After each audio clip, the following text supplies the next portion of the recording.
I'm Caitlin E, and welcome back to the Lit Review. Today we're going to do a video where I tier rank every series I started in 2023, and we'll figure out together whether or not I have any intention of sticking with it. Yeah, it's going to be one of those.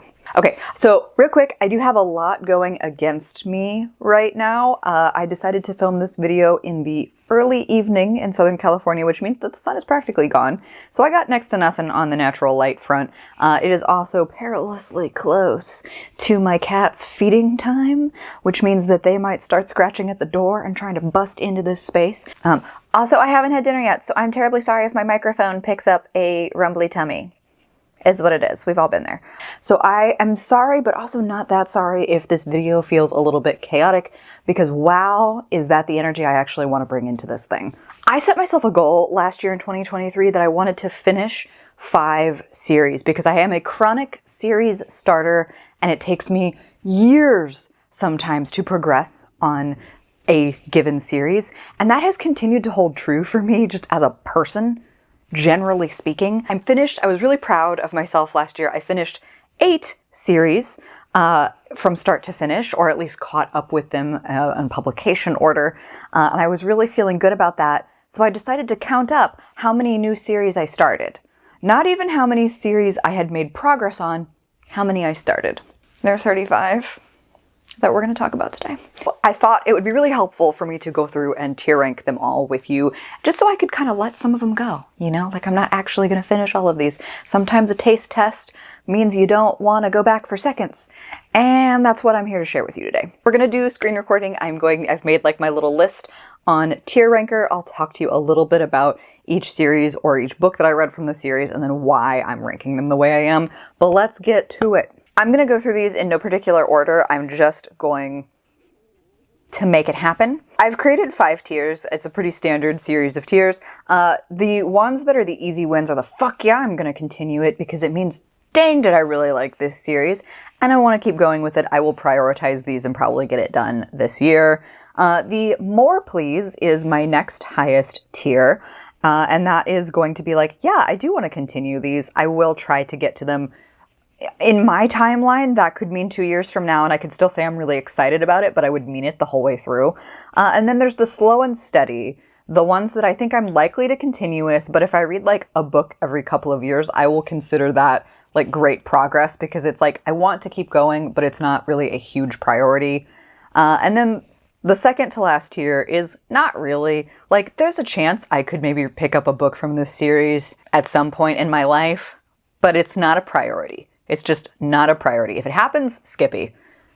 If not, I'm not going to lose sleep over it. And then there's the big nopes. These are the in no way, shape, or form will I be continuing on with these, unless something in my brain chemistry is just feeling off. Which I say because it could happen. It certainly has happened before, but right now they're a big nope. So I didn't put these in any particular order. I just uploaded the cover of, in most cases, the first book in the series, but sometimes I did start with a book further on the series by accident. And so that is the book with which I am judging whether or not I will continue. So I'm just going to go in a random order. Let's start from the bottom and like work our way up. So, all right. Blind Pass is the book that I read by Tegan Hunter. This is part of the Carolina Comet series. It's a hockey sports romance series. I ended up reading 2 books from this series in the course of 2023. I gave Blind Pass a 4-star, and I gave another book in the series whose name I can't remember a 2.5 star. So it's kind of all over the place. I think because of that, if you had asked me just on the strength of Blind Pass, I might have put it in the more please tab, because it was a 4-star read. But I think the other book that I read in that series being a 2.5 automatically needs to put it in the slow and steady. I will probably cherry pick around this series with the ones that sound interesting to me rather than committing to finishing them, because Blind Pass was a big win for me. The other book was a hell no. So it kind of gets to be somewhere in the middle. Okay, and then we have Romancing the Stone is the series title, but the book that I read from this is Titan by Gillian Graves. This is a monster romance. If you are a 90s or 2000s baby who watched the Gargoyles cartoon show, this is the monster romance for you because the vibes are there. I'm gonna put this in more please. As far as, oh, for Pete's sake, I hate it when it does this. This is what I get for using a trackpad while I'm trying to do this. So I'm gonna put Titan in more please. I have, ever since I did that video like a couple of years ago exploring the monster romance subgenre, I have gotten really into it. I see several monster romance books here, series here, some of them more successful than others, but I really think Gillian Graves is a good one to start with if you're interested in the subgenre. I can't wait to read more from her. The Romancing the Stone series in particular has, I think, like a little novella out, and then she's currently working on book 2, which is Rook. And I'm gonna read more. Like when Rook comes out, I'm going to buy it. It is a more please. And then I have something kind of in between a monster romance and not.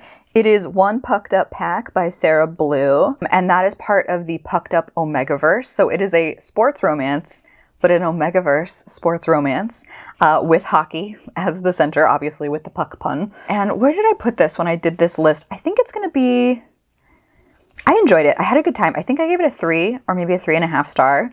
I think that means in general that it's a slow and steady. I would read more from this. I know book 2 is already out and I clearly haven't prioritized it, but I would like to read it. The next time I'm on like a Kindle Unlimited binge, I will probably pick it up. It's a good time. So this series is called the Dark Court Rising trilogy, I think, and it's by Beck McMaster. The first book is Promise of Darkness. Listen, I think Beck McMaster is going to be a great author to dive into when we're all feeling our book hangovers, if you are a Crescent City or an Akatar person. Dark Fae, like medium burn. When we did get to some tension, it was good times. I'm enjoying like the political drama of everything. I'm curious. It's a more please for me. I do want to continue forward with the trilogy. I don't know how fast I'm going to go through it, but I do want to read more of her books in general. Next we have My Darling Duke by Stacey Reed. My Darling Duke is part of the Sinful Wallflower series by Stacey Reed. I believe it's the first in that. I don't remember a lot about this one, to be fair, but I remember having a good time. I really liked the characters a lot from what I can remember of My Darling Duke. So it's kind of, to put it in slow and steady or more please. I think I put it in slow and steady. I really want to read more from Stacey Reed, which makes me want to put it in more please. But I can't see myself like highly prioritizing this, despite the fact that I think it was like a 4-star read for me. Had a good time, have to be in the right mood for it, but would recommend. And then I read, this is not the cover I read with, but this is the one I could find. So this is part of the Cloverleaf Farms series by Melanie Harlow. It's like deep into her series though. I think it's like book 9 in her listed series on Goodreads. This was an ex's dad romance, I believe, and I had a good time. It was nice and spicy. I think I gave it like a 3.5 stars if I remember correctly. I think I would give it a slow and steady. Like I would read more from her. I enjoyed Melanie Harlow's writing. The spicy times were very good. I thought the angst and the conflict were really good. I also love that trope, so it was maybe the easiest way into that series for me. But I'm not like gonna try to go back and read all 8 before. Like we're just gonna slow and steady that. 2023 was also the year that I read Leigh Bardugo again. I finally got around to reading Six of Crows, which is a duology, a maybe more, depending on what rumors you hear these days. For me, that was a very easy fuck yeah. I will definitely be continuing on with that series. I'm a little slow on the uptake sometimes, but I do really want to know what happens to these characters. Next up, we have another hockey romance. This one is called Sunny Disposition by Deanna Gray. Really liked some of the nuance of the character development here. However, I wasn't totally sold on some of like the relationship itself, particularly its pacing and the writing, although I really liked kind of like the broader group of friends that Deanna Gray was building towards. With that in mind, I think I am moving that to slow and steady. Had a good time, will happily continue, especially the next time I see the opportunity on Kindle Unlimited. And we have Legends and Lattes by Travis Baldree. I read this beautiful cozy fantasy this year, had a great time, and I know the prequel is already out. Who knows whether or not Travis Baldree will write more in this series or not, but I think reading the prequel is an easy fuck yeah for me. Like, I want to know more about what's going on in this universe. I want to participate more with it. But then coming up next, we have the first book in this series. I think it's Clandestine Affairs by Diana Quincy. And the first book is Her Night with the Duke, which premise was fantastic. Male main character was meh. Female main character was A+. I think that actually all told together, honestly, the male main character dragged down this book for me. Like, I still had a good time. I think I either gave it a 3.5 or a 4-star. But no, it's not going to be in a big nope. It's going to be in slow and steady. I definitely want to read more Diana Quincy, but I don't feel like deeply compelled to go follow up on every single book in this series at the same time. Meanwhile, Kiss the Girl by Zoraida Cordova is part of like a companion series, so you do not have to read the whole thing to understand what's going on, because each book in the series is actually written by a different author. It's truly a companion series. So I have since read one other book in this series. There's one that I own and haven't read yet, and then I believe there's a fourth one coming out in 2024. I enjoyed Kiss the Girl more than the other book I've read in this series, which is If the Shoe Fits by Julie Murphy, which was fine. I had a good time with it. I think it was like a 3.5 or a 3 for me. Zoraida Cordova's Kiss the Girl was like a 4.5, maybe even a 5-star read for me. So for me, for the strength of Kiss the Girl alone, I think the Meant to Be series is a fuck yeah. Like, I will buy and read the rest of this series, and I'm probably going to try to go back and read the other book, the second book that is written by Jasmine Guillory this year too. A book that I started reading, I want to say in like November, or a series I got through the first 2, and then I think there are 3 more. This is The Kings of Italy by Mila Finelli. So I've read the first 2 in the series already. They're, again, bonkers premises, but fun, smutty good times. I think they go in the more please category, because I already have plans to read the rest of these. They're somewhere between like good and just a fluffy good time. And sometimes you need those books, you know? I also read Nisha Sharma. I actually read a handful of Nisha Sharma books last year. But in particular, I read Dating Dr. Dill by Nisha. And this is part of her If Shakespeare Were an Auntie series. The second book, Tastes Like Shakar, is already out. And I believe the third book is supposed to come out this year. So I had a great time with Dating Dr. Dill. I think it was like a 4-star read for me.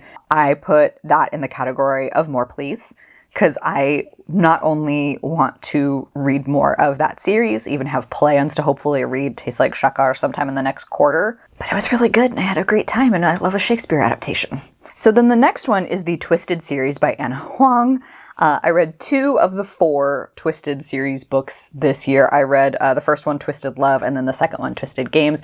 Both of them, I think, got 3 stars from me, and I think that makes it super easy. I think this is a slow and steady one. I am motivated to continue going through them because they're like the kind of books I want to pick up when I don't want to think that hard, but I just want to read a nice romance. And I feel like that's what this series has become for me a little bit. But I'm having a good time. I don't find them objectionable.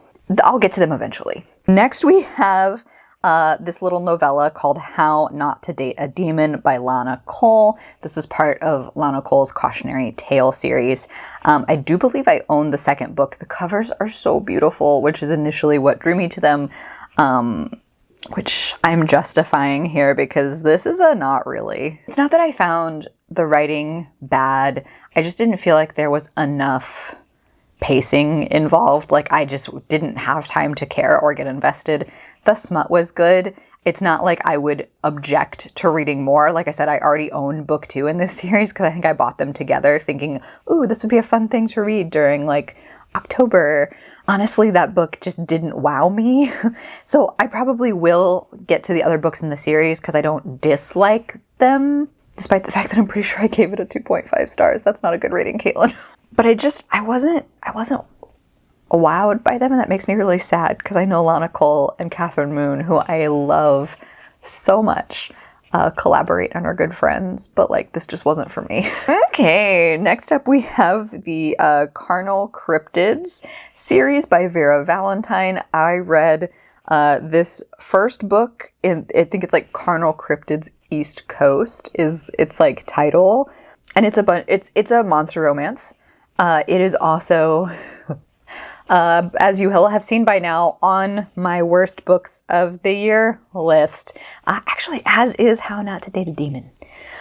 So spoilers for where this is going.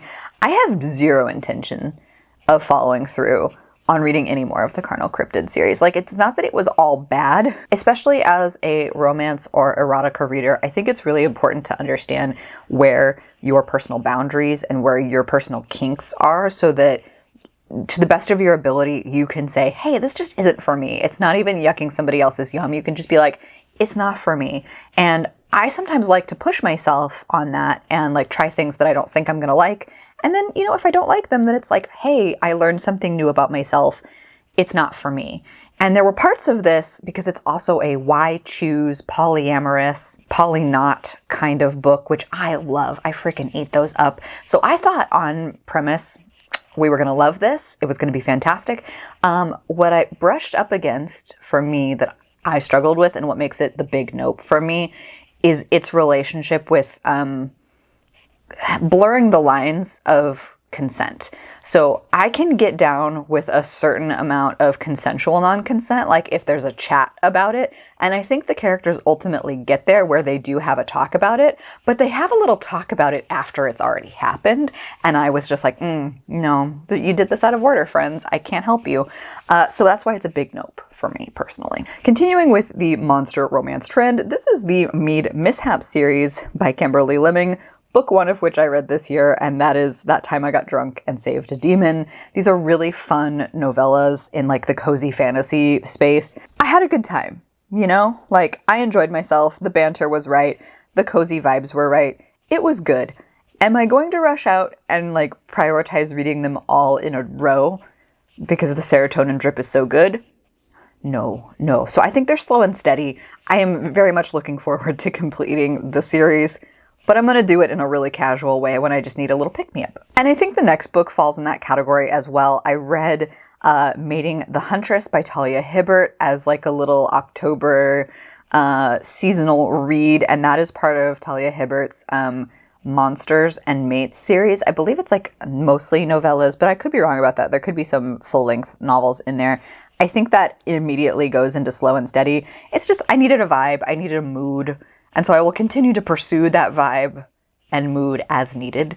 And I love Talia Hibbert. She's always a good time, so we'll continue, but slow and steady. Then I also read, I want to say this is actually book 2 in the Pure Talent series by Elle Wright, but the book I read was The Way You Hold Me. This came to me in a subscription box from a couple of years ago, and I finally got around to it. It was part of my Romancing the Tarot series. I had a good time. I feel like it was a 3-star read. I thought there was really good negotiation of like a second chance romance. And this is just one of the ones that I'm going to honestly put in not really for me, because while I had a good time, it didn't blow me away. It didn't change the way I think about prioritizing my shelves or my reads. It doesn't have that like, hey, it's a vibe, hit the vibe, right?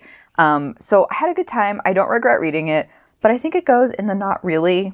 Like, if I ever get the chance to finish or read another book in there, I probably would. But it just wasn't like so good that I had to add her to my must-buy author list, you know? So a lot of these, unsurprisingly, have been romances, I think almost exclusively with the exception of Six of Crows. But I do have a fantasy series on this list as well. Again, you can really see where my reading trends.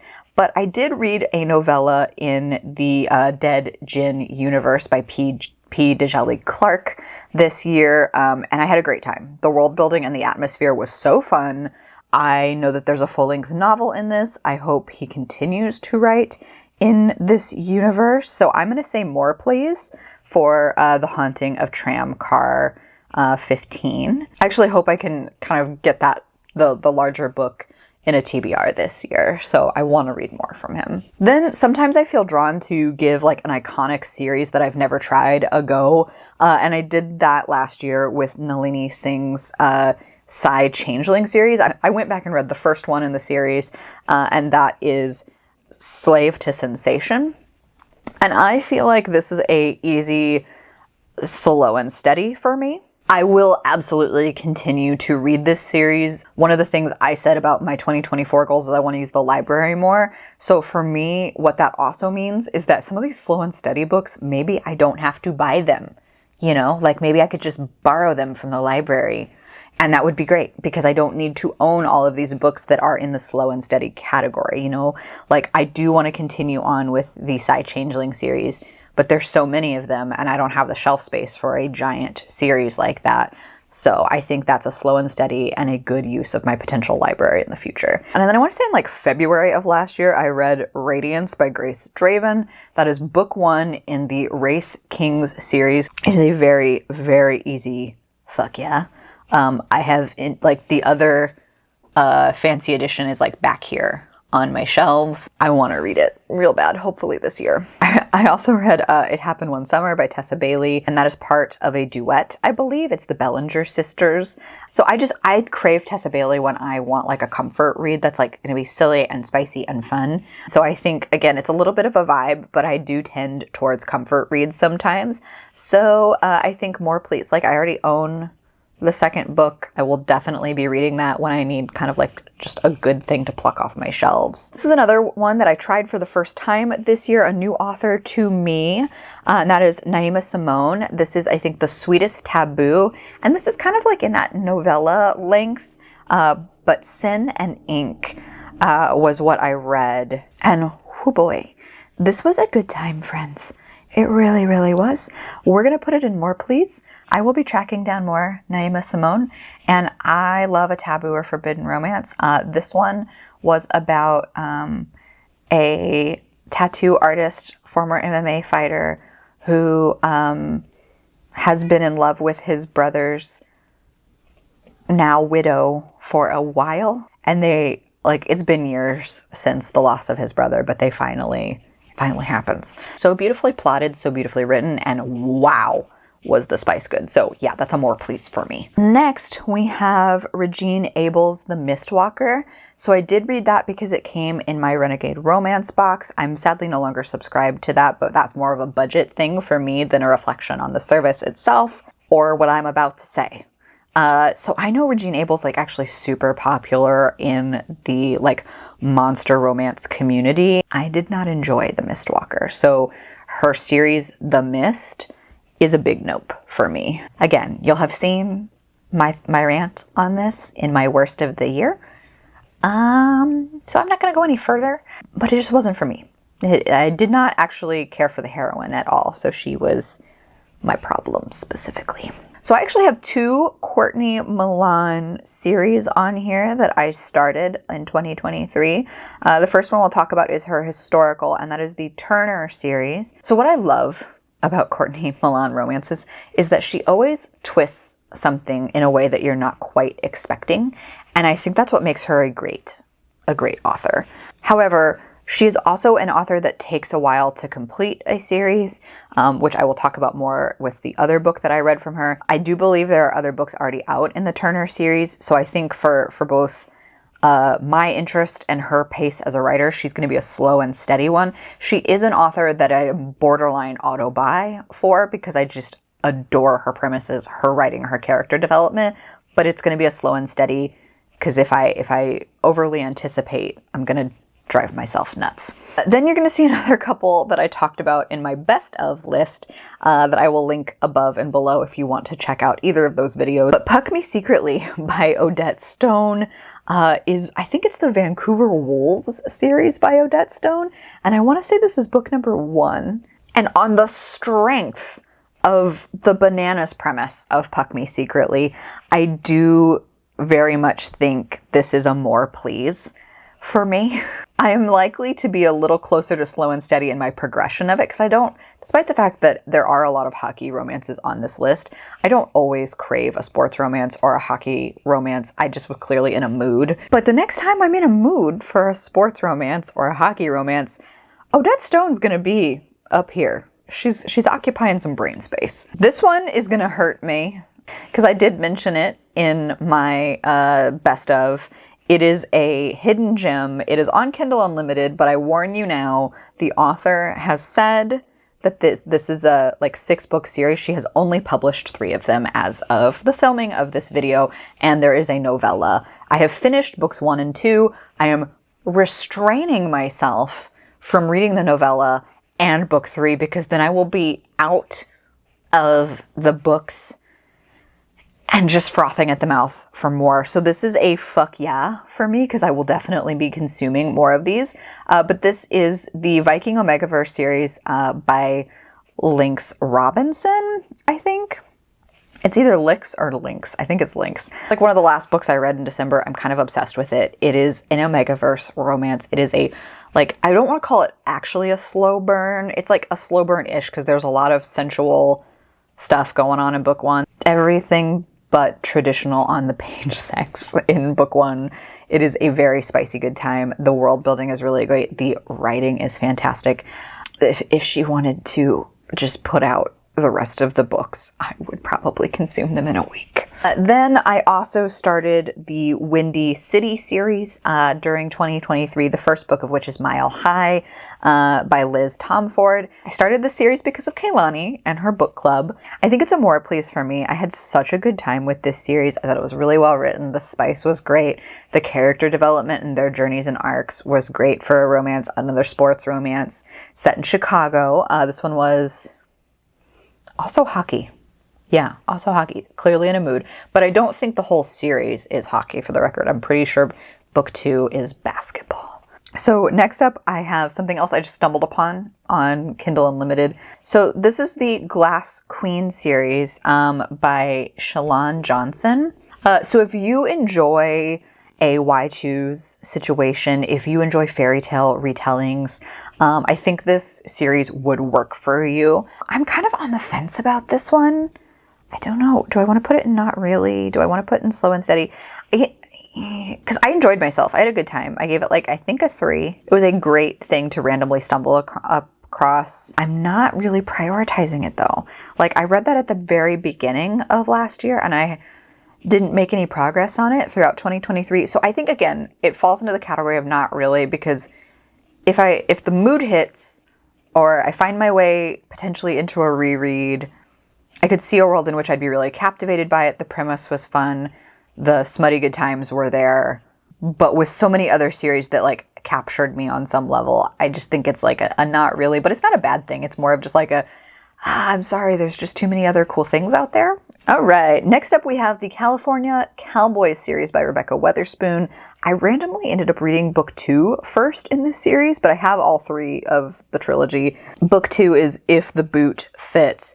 It is a very fun contemporary cowboy romance, obviously set in California, where the main male character is an actor, and the main female character is not his assistant, but an assistant to a Hollywood type. So I loved the way that intersected with cowboy culture. Each of the books in this series follow the brothers, the Turner brothers, I think is their last name. That's a more please. I just love Rebecca Weatherspoon. Like in general, Rebecca Weatherspoon is a more please for me type of author. I do think I will try to get to the Cowboys of California series more frequently, because it was just like, it was so perfect. It was compellingly written. It was like an easy 4-star read for me. I had a great time.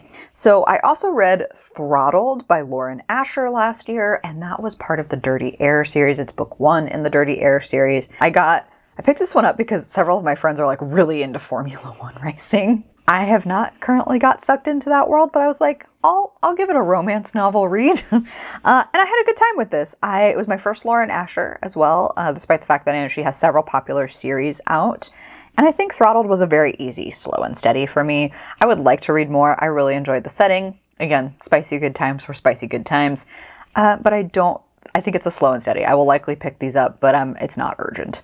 Here's the other Courtney Milan book on this list. This is a contemporary. This is also a like STEM romance. So if you are an Ali Hazelwood fanatic, I actually highly encourage you to check out the Cyclone series by Courtney Milan, despite the fact that it's technically unfinished. Like, she has not made a lot of progress on this contemporary series. Admittedly, she talks about being kind of like a slow writer in the afterword of this book. This is technically book 2. It was so good. You could read it as a standalone if you wanted. But Hold Me by Courtney Milan. I'm going to say more please for this, even though I know I'm hurting myself with this one, because I don't know if she's ever really going to finish it. She's usually more in the historical romance side of things, occasionally writes these contemporaries. I hope she finishes it. because the characters were so good, and she does a really awesome premise. And then I have already talked a lot about Iron Widow on this channel. You will see that if you do my best of video with me, my best of bracket video. Second book in the series, I think it's Heavenly Tyrant, is due to come out. I believe in 2024, unless they push the deadline back. But that's a fuck yeah for me, friends. I will be reading Heavenly Tyrant ASAP. I'm hoping Illumicrate does a special edition of it again because I want my covers to match. And then last, maybe not least, but maybe, I don't really want to call this like a full-blown monster romance, although I kind of guess it is. It's an alien romance. It is part of the Alien Fairy Tale series by S.J. Saunders. So Red is obviously a Little Red Riding Hood retelling. And I feel like this one for me, I got again from Renegade Romance. I think it's in the not really category. I would read more from her. I didn't hate it. I thought there was some fun stuff going on in there. An alien romance with some why choose stuff going on in there, and they're wolf-like aliens. So do with that what you will. It's, I think, safe to say that I have more series that I'm excited about that I'm reasonably going to continue quickly. I think this makes it really easy for me to kind of see what I would actually like to prioritize. Because when I look at like the fuck yeah category or the more please category, like these are the standouts. And while some of the slow and steady ones might creep through depending on my mood, because those are very like mood reader oriented picks, I think this really helps me hone in on what series I want to try to continue on with. And I'm going to try to be better about which books I move forward with. So we'll see how that goes. So thank you for spending time with me. I hope you have a fantastic day or night, depending on when you see this. And I'll see you in the next one. Bye. Hold on, girl, now wait just a minute.